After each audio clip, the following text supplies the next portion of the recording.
Today we have with us Kiran Khalap. He is the co-founder of Chlorophyll. I will be calling him the Creativ-entity because that's really what he is. I'll let Kiran introduce himself.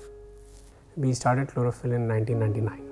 Okay. Before that, I was probably the only chief creative officer and chief executive officer of a very large advertising agency called Clarion. My evening job or night job is as an author.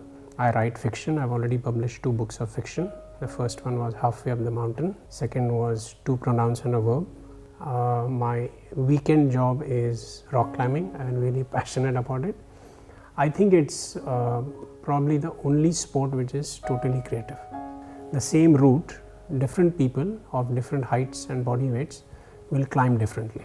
That's roughly where, if you take the notion of creativity, then that's how it gets deployed in my life.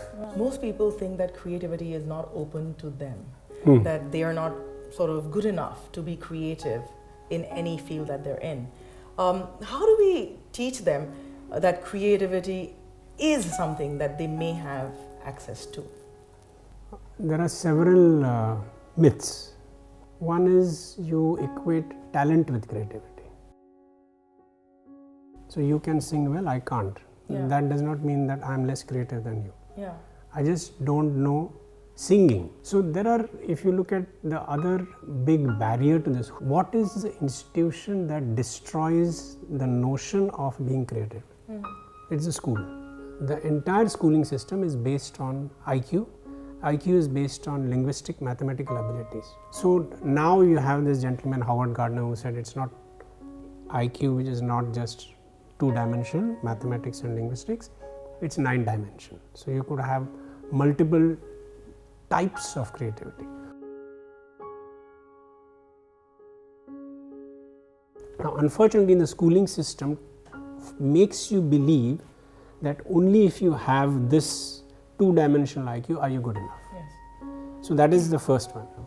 The second institution that kills creativity is the family.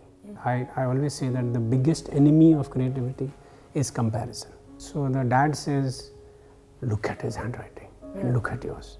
This is like bloody hens crawling all over, and look at him, this is all lyrical.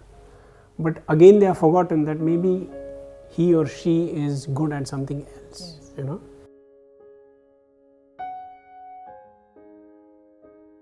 I think this comparison, focus on one IQ, these destroy your innate creativity. You don't have to be able to do things which are creative to be creative. I think that notion, if you accept, then this first thing, I think you will end up not comparing yourself. She can dance, I can't. It doesn't matter. You can do other things.